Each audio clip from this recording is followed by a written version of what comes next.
Bonne année! Hello hello, j'espère que vous allez bien. Je suis trop contente de vous retrouver aujourd'hui pour la première vidéo de l'année. Je sais, j'ai un peu traîné, j'ai eu un début d'année assez chargé, mais ça y est, je suis de retour en pleine forme pour vous poster un maximum de vidéos de qualité. C'est parti, on commence aujourd'hui en douceur avec une petite vidéo Knit and Talk. C'est un nouveau format que j'aimerais bien vous proposer de façon régulière sur cette chaîne, où simplement je tricote et on discute ensemble. Je vous avais demandé déjà il y a quelques temps de me poser des questions sur Instagram, voilà, pour qu'on fasse un peu plus connaissance. Vous avez été nombreux à vous abonner à la chaîne cette année, donc voilà, je sais que parmi vous, il y en a sûrement qui ne me connaissent pas vraiment. Donc ça va être l'occasion de faire connaissance. Je vais aussi vous débriefer un peu mon année 2023 et vous présenter ce que j'aimerais faire sur 2024. Alors, installe-toi confortablement, attrape tes aiguilles, ton tricot ou ton crochet, ça marche aussi. Pense aussi au passage à t'abonner si c'est pas déjà fait et on va discuter ensemble. C'est parti! Hello, hello!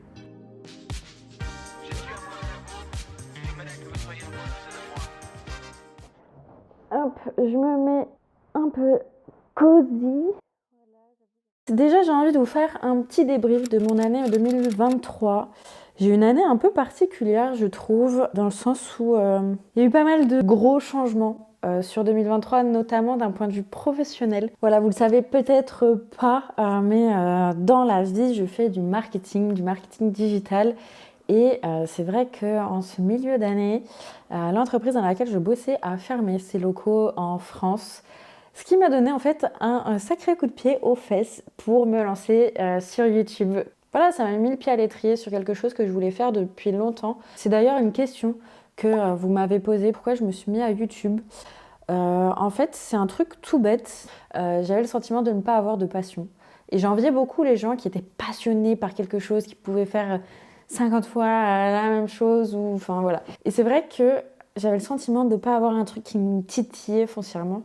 Et en fait, c'est il y a deux ans maintenant, je pense, 2, 3 ans, je me suis retournée vers des choses qui m'intéressaient vachement plus dans ma jeunesse, et notamment des choses manuelles. Il y a un moment dans ma vie où je me suis dit, il me manque quelque chose. Donc voilà, je fais du marketing digital, je suis constamment derrière un ordi. Pendant mes études, j'étais constamment derrière un ordi. Et je sais que quand j'étais plus jeune, au collège et au lycée, j'adorais faire des trucs avec mes mains, j'adorais bricoler avec mon père. C'est là où j'ai commencé à faire du tricot parce que une cliente de ma mère, qui s'avère être la grand-mère d'une de mes très bonnes copines, m'a appris à tricoter. J'allais tous les mercredis après-midi chez elle. Là aussi, c'est une question que vous m'avez posée, comment j'ai commencé à faire tout ça. C'est là que j'ai commencé. C'est quelque chose qui, aujourd'hui, me manquait parce que j'ai complètement lâché ça pendant le lycée, les études sup. Voilà, c'est pas le truc le plus sexy de la planète, vous voyez. Parce que moi, je voulais quelqu'un de populaire. Et c'est vrai que j'avais ce manque-là. Et du coup, je me suis remis au tricot d'abord parce que c'est par là que j'ai commencé. J'ai été acheter de la pelote pas chère et de piètre qualité et j'ai retrouvé des vieilles aiguilles à tricoter qui n'étaient pas les meilleures dans le grenier et je me suis fait un pull. Je me suis fait un pull et même si je le porte pas parce que la laine gratte de ouf, et ben la forme est trop stylée et surtout j'ai trop kiffé, j'ai trop aimé le faire. C'est là où je me suis dit purée, c'est ça qui me manquait dans mon quotidien, c'était de créer des choses, voilà, d'avoir quelque chose de concret entre les mains. Par la suite, j'ai repris le crochet aussi, que j'ai appris pour le coup par moi-même.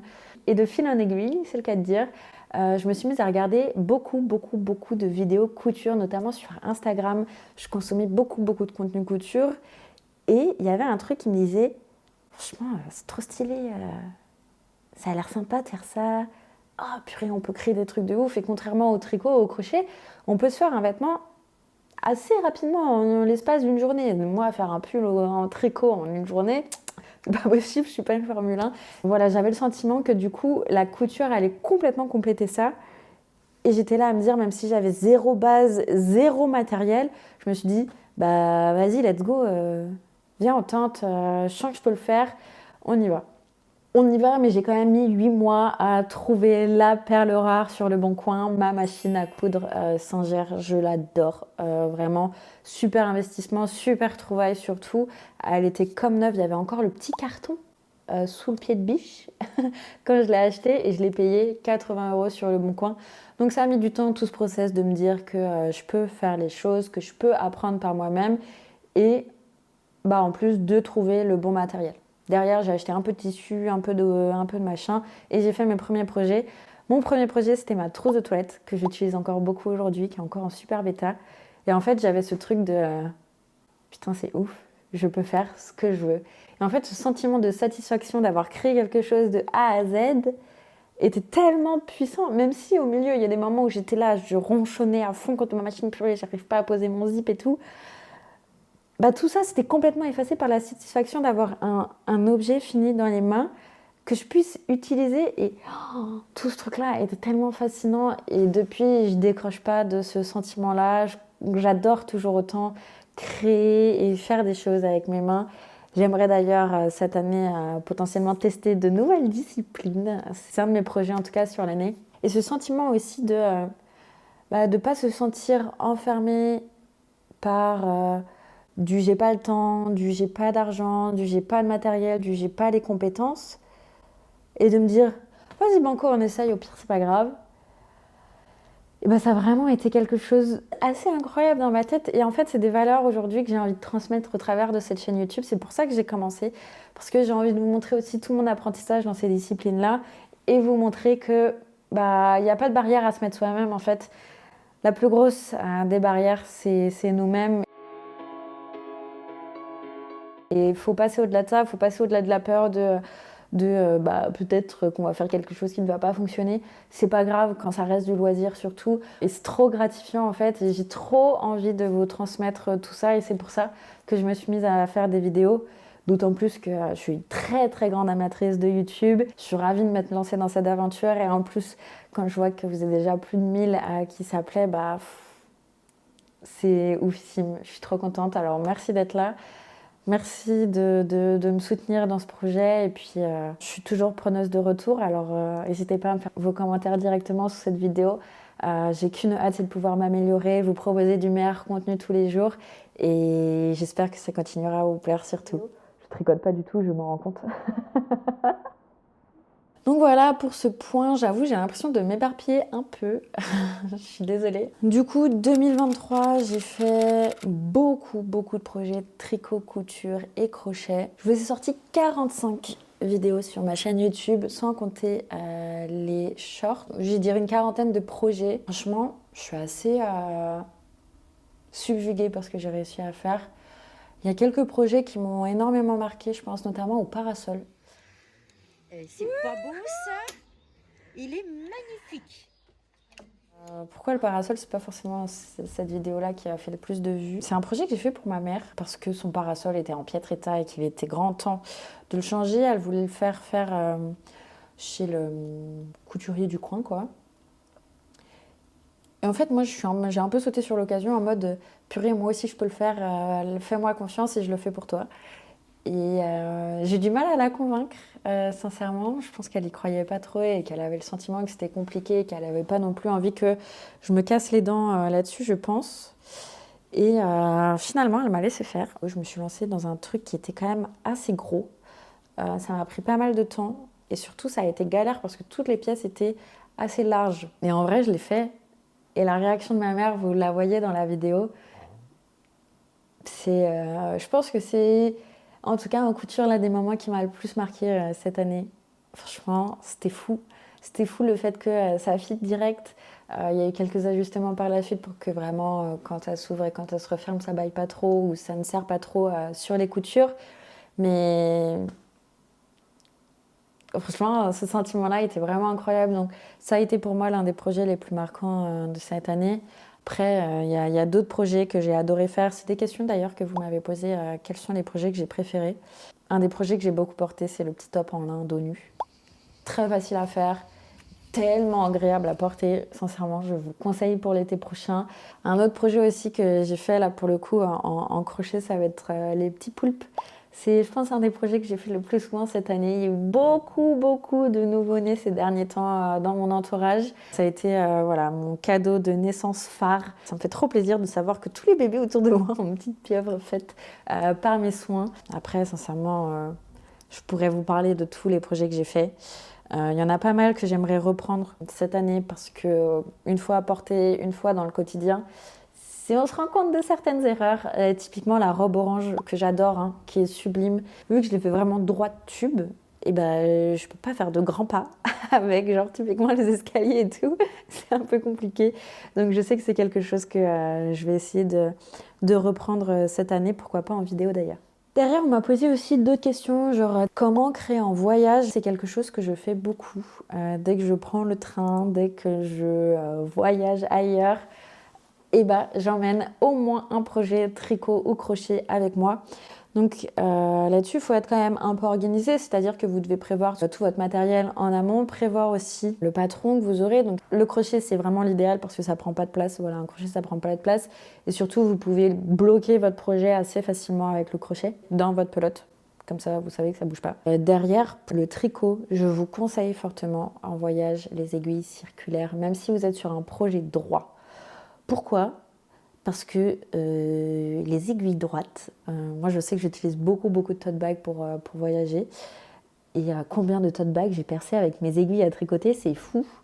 Donc pour ça, les aiguilles circulaires, ça évite ce genre de problème, ça évite d'abîmer vos sacs. Et en plus de ça, ça prend beaucoup moins de place. Aussi, vous pouvez mettre ça dans une petite pochette et tout. Et le fait d'avoir des aiguilles circulaires, c'est que vous pouvez aussi fermer votre projet assez facilement. Moi, ce que je fais souvent, c'est juste un nœud dans mes aiguilles comme ça.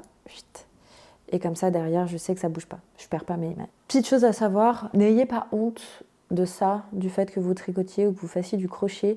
Moi, je sais que c'est un truc où j'ai toujours eu du mal un peu à l'assumer au départ, mais au final, le regard des autres, on s'en fiche. Et surtout, vous verrez que les gens ne vous regardent pas. Et s'ils vous regardent, c'est soit ça les amuse, soit ça les fascine. Donc franchement, vous formalisez pas du tout là-dessus et faites-vous kiffer au contraire. Moi, je sais que je tricote tout le temps dans le train avec un film et j'adore ça. Autre question qu'on m'a posée, c'est au niveau des tarifs. Commencer, ça coûte cher, c'est un investissement, etc. Comme je vous le disais, sincèrement, on peut commencer à moindre coût. Moi, quand je m'y suis remise, j'étais pas sûre que ça me plaise autant qu'avant, en tout cas le tricot. Et quand j'ai commencé la couture, je savais pas si ça allait réellement me plaire. Et du coup, j'ai investi sans trop investir. Vous voyez ce que je veux dire ? Typiquement, ma machine à coudre, Le Bon Coin, 80 €. Typiquement, j'ai acheté mes pelotes de piètre qualité, donc, comme je vous le disais, chez Nose. Vous en avez aussi pas mal chez Action. Vous avez des crochets pour 3 fois rien chez Action. Des aiguilles à tricoter, vous en trouvez, mais des dizaines et des dizaines. Sur Le Bon Coin aussi, je vais faire vraiment une grosse promo Le Bon Coin là, parce que vraiment c'est une mine d'or. Des pelotes de laine aussi, vous pouvez en trouver beaucoup sur Le Bon Coin. Même au niveau des tissus, de la mercerie, etc. Si vous êtes sur Paris, vous avez les coupons de Saint-Pierre. Vous avez aussi de la mercerie pour... La mercerie, ça coûte toujours un peu cher, hein, mais vous pouvez en trouver dans la mercerie de Saint-Pierre ou celle qui est juste en face, je vais pas me rappeler du nom, mais qui est pas trop chère pour le coup. On peut très bien commencer sans que ça nous coûte des 1000 et des 100, en tout cas pour tester et être sûr que ça nous plaît. Si ça commence à vous plaire, etc., et que vous voulez faire des économies, n'hésitez pas à acheter en gros, des zips au mètre au lieu des petits zips à chaque fois. Voilà, là-dessus, en tout cas, vous pouvez tester pour pas cher. Et d'ailleurs, si vous avez envie d'apprendre le tricot ou le crochet, ça va être un de mes projets de 2024, c'est de lancer des ateliers apprentissage tricot et crochet à Paris. Voilà, si ça vous intéresse, encore une fois, n'hésitez pas à me le mettre en commentaire. Je suis en train de réfléchir à tout ça, de voir comment je peux lancer tout ça, mais c'est un de mes projets de cette année et je ne vais pas le lâcher celui-là. Donc voilà. Du coup, ça me fait une transition parfaite pour mes objectifs de 2024. J'ai pas mal d'objectifs perso et pro.